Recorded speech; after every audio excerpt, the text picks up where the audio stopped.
जय श्री राधे कृष्णा। आप सभी का आपके अपने YouTube चैनल पर स्वागत है। आइए आज सुनते हैं कार्तिक मास कृष्ण पक्ष की रमा एकादशी व्रत कथा।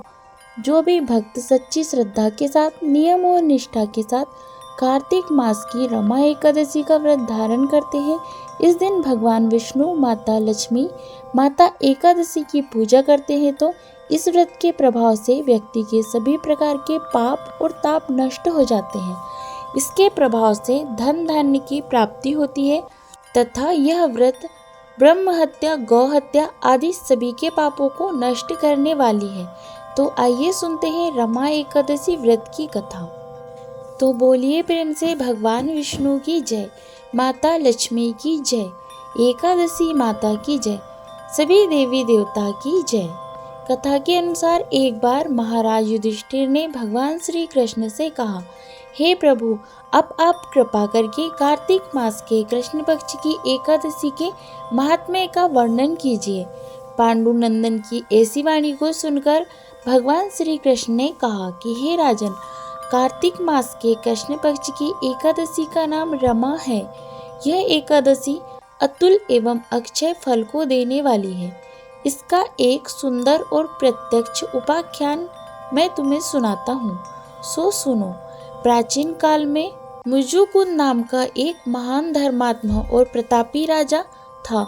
यम, कुबेर और इंद्र, वरुण आदि उसके मित्र थे।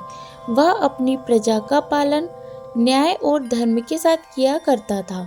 उसके राज्य में पशु, पक्षी, कुत्ते, बिल्ली, हाथी, घोड़े तक व्रत किया करते थे। उसकी परम रूपवती कन्या थी जिसका नाम चंद्रभागा था। उसका ब्याह महाराज चंद्रसेन के लड़के के साथ हुआ था। देव संयोग से एक बार वह एकादशी के समय में अपने ससुराल आया। वह अत्यंत सुकुमार था, भूख को जरा भी बर्दाश्त नहीं कर सकता था।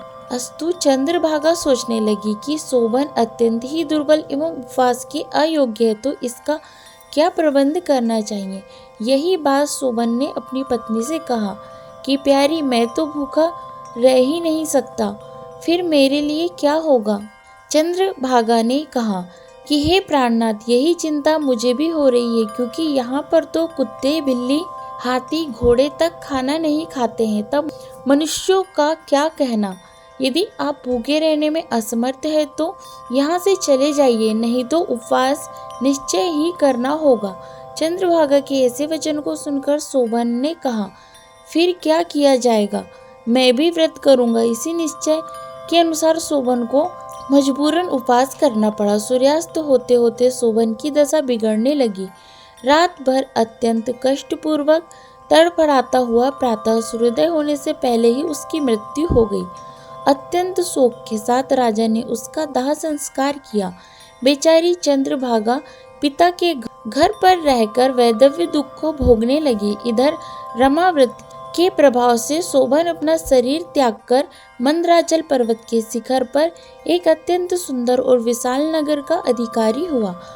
उसके रंग रूप में कुछ भी परिवर्तन नहीं हुआ। एक बार महाराज मुचुकुंद के राज्य का रहने वाला एक ब्राह्मण घूमता फिरता वहां जा पहुंचा, जहां पर कि शोभन था, और उसने शोभन पर नजर पड़ते ही उसे पहचान लिया। शोभन भी उसे पहचान गया और अपने ससुरपुर का निवासी जानकर समुचित आदर सत्कार किया और अपने ससुर और पत्नी का समाचार पूछा।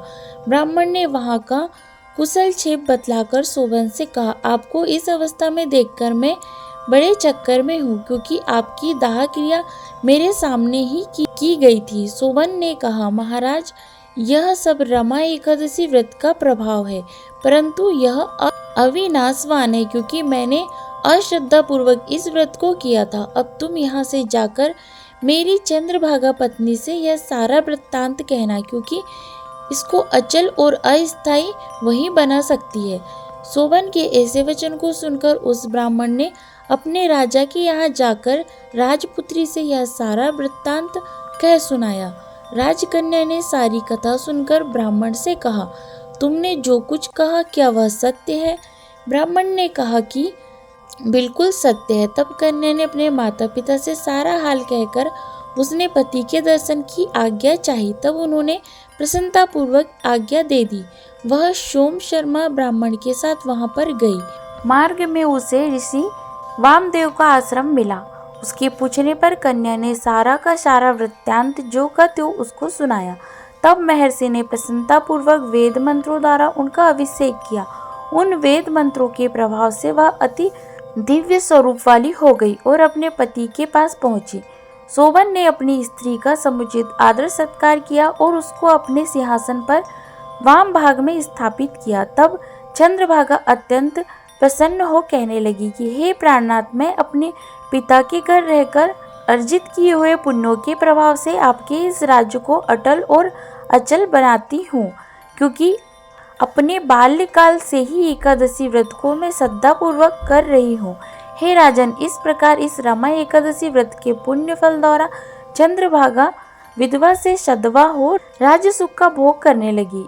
इस रमा एकादशी के महात्म्य को कहने सुनने वाला अवश्य ही अपने सब पापों को नष्ट कर यहाँ के सब सुखों को भोग कर अंत में विष्णु लोक को प्राप्त करता है। तो बोलिए प्रेम से भगवान विष्णु की जय, माता लक्ष्मी की जय, सभी देवी देवताओं की जय।